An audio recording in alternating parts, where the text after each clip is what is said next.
and welcome to MindFuel Moments. Today I have the pleasure and the privilege of being joined by the UN Patron of the Oceans and our Sustainability Ambassador, Pugh. Welcome, Lewis. Thank you so much. Wonderful to speak to you. I've been talking a lot about you over the recent weeks, as I'm sure my friends and family can both attest to, and I'm absolutely thrilled to have the opportunity to chat to you today about what you're doing with IFS and also the preparation you're currently undertaking to get ready for what will be the biggest swim of your life. And I know you're not able to share the details of the swim yet, but can you let us know how the preparation is going? And I believe you're following some strict rules from your coach. Yes, a few days ago he said to me, he said, Lewis, we're only 8 weeks away from leaving for what, as you say, is going to be the biggest swim of my life. And he said, Lewis, don't get injured, don't get COVID, and don't get eaten by a great white shark, which I thought was particularly good advice. But yeah, this is going to be the toughest swim of my career. I've been swimming now for 35 years. There are two aspects to getting this preparation right. The one is physical, and obviously the much more challenging is the mental. And when it comes to the physical, I've been working with a new coach. His name's Luke Leyland. It's been amazing. You know, when you've been swimming for 35 years, one can end up starting to become a little bit sloppy with your stroke. And so he's been looking at my stroke and just fixing it, just making sure it's as efficient as possible. He always says to me, when you get the basics right, everything else falls into place. But the second aspect is much more challenging, and that's a mental aspect.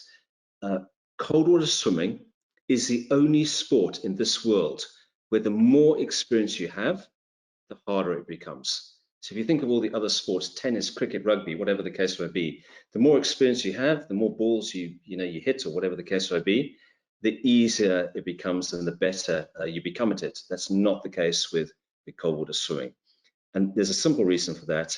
And that is that when you've been really, really, really cold, you never quite warm up. It's deep in your bones. And so I'm about to start this sort of cold water training aspect of this. What I can say is it's going to be a cold swim, a very cold swim. And so I'm beginning this training phase. And in order to do this, I've got to forget about what happened at the North Pole. When I was swimming in water, which is minus 1.7, I've got to forget about what happened on Everest, where I was cold and I could barely breathe because of altitude. Forget about the Ross Sea, South Georgia, Svalbard, a long list of places. And I've got to focus on the swim in front of me and believe 100% deep down that I can do it. Wow. Yeah, as somebody that gets cold without even trying, I think we've got a gentleman in our team who's been advocating cold water swimming to me, and I'm yet to be convinced. I think it's just because I'm cold anyway.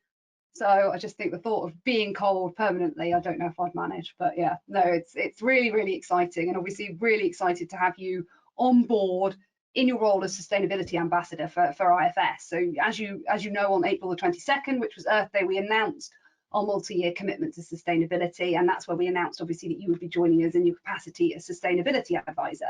But I really want to ask you, why do you believe it's important to be involved with businesses such as IFS who are looking to deliver sustainable impact and change? Two reasons. I mean, the first one is we're never ever going to be able to solve the climate crisis or solve the crisis which we have with biodiversity. I mean, in my lifetime, okay, we have lost nearly 70% of the wildlife. I mean, think about that for a moment, nearly 70%. And so we're never ever going to be able to solve these two crises without governments working together, without businesses working together, without individuals and civil society. All of them have got a very, very important role to play, but especially business. And the reason why I say especially business is because business can operate so much quicker. I've seen it with myself. When a business decides that it wants to become sustainable, it can make changes which sometimes take governments take years to be able to achieve. So I think that's why it's exciting, and especially operating with a company like IFS, which works across so many different sectors, everything from retail right the way through to shipbuilding, from aviation to the service sector. This is where one can have impact. The second reason why it's exciting to work with a company like IFS is because we cannot solve the climate crisis or the biodiversity crisis without technology, period. And so that's a space which I really wanted to be in. And so agreeing to work with IFS was, was a very, very exciting step for us and my team. Yeah, and we were excited too. And obviously you're working with us. And last week we launched our Change for Good Awards to celebrate our customers and their sustainability success. And as part of that, you're one of the judges. So I wanted to ask, what kind of entries are you hoping to see? Yeah, I've been a judge on a number of different awards before. You're always looking for an award which pops. Yeah, it stands out. Sometimes you have the real drama when half a dozen, entrants pop.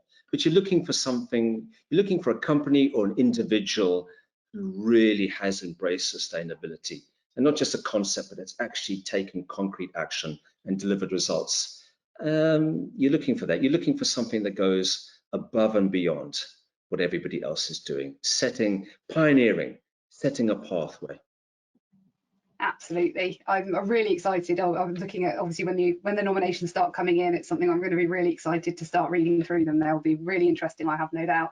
Last but by no means least, in an hour's time, in fact less than an hour now, you will be hosting a live sustainability event and Q&A with the IFS community. So what will people be able to expect to hear when they join? Yes, I mean, I can't wait to do this. I think every single person has a role to play in making sure that our planet is healthy, richer, more sustainable than the planet which we inherited. Every single decision which we make, whether it be the food we eat, how we get to work, how we cool or heat our homes, every single one of these decisions ultimately has an impact on the environment, and in my case, on the oceans, which I care so deeply about. And so I want to speak about sustainability, but I also want to talk more broadly about some of the swims which I have done and try and relate them to the business world. I'll talk about a swim which I did across the North Pole in unbelievably cold conditions. The water was minus 1.7. And so I'll talk there about commitment. If I've got time, I'll talk about a swim which I did along the full length of the English Channel. So from Land's End all the way through to Dover. That took me 49 days. So I'll talk about resilience, which we all need. And then lastly, I'll talk about a swim which I did on Mount Everest, where I attempted to do it crawl. And because the altitude was so high, I nearly drowned. And then we obviously had to change the plan. And I swam the swim breaststroke so I could just breathe more often. And so I'll talk about being adaptable. It's essential. The world is changing. It's changing for everybody. It's changing for every country. It's changing for every business. It's changing for individuals now. The change which has taken place in the last year and a half has been astounding. So I want to end off with how we do have to be adaptable to be able to thrive. Brilliant. Well, if you would like to register to attend the sustainability event with Lewis that's happening on the next hour, we will include a link above this video if it's LinkedIn, below it if it's YouTube. And as I said, this is happening in less than an hour's time, so please do go and register for that now.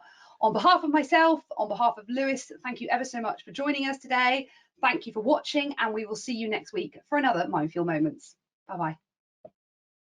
Bye, Helen. Thank you so much.